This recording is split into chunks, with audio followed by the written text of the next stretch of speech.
All right, what's up, everybody? This is the time of the year where I like to sit at my workbench and really start modifying lures. One of the big things this time of the year is we're chasing fish around on active target, and I like to make functional tools or tinker with my baits and make them as functional as possible to where I can go and chase those fish down.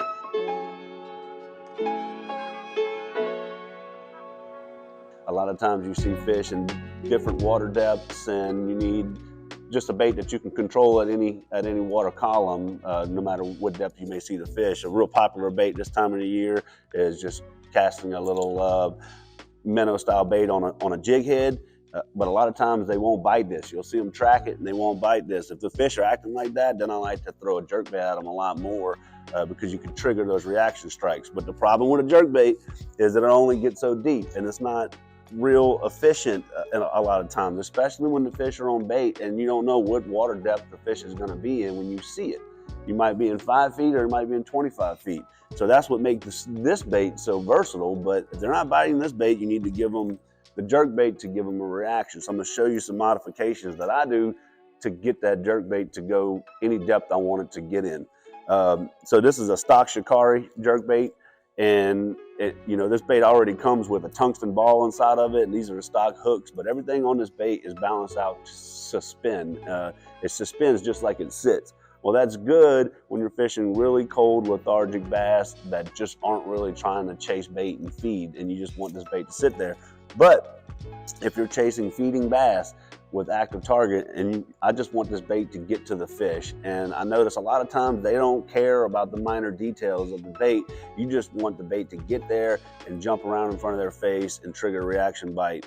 And so some things that I do, I want it to sink faster. So a lot of things, one of the best things you can do is add a little tiny tungsten weight. This one's a 1/16 of an ounce, and it helps that jerkbait front load and fall like this. I also like to use a little stick-on weight.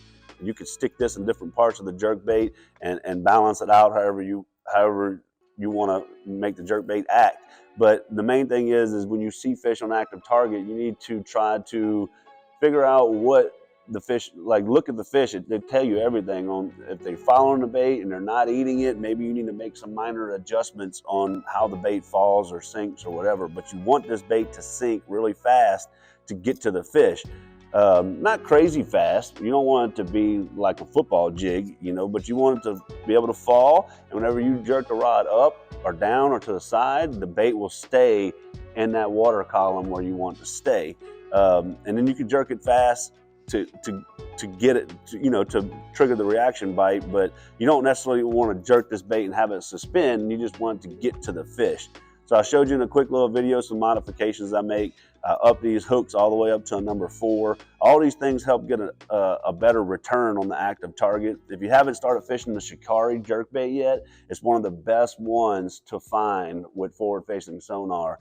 Because of that tungsten ball. And then once you make these modifications, it gives you an even brighter return back to the transducer, and it makes it really easy and really efficient to locate when you're forward facing. So these are some things that I do with my jerkbait this time of the year to help me catch more fish.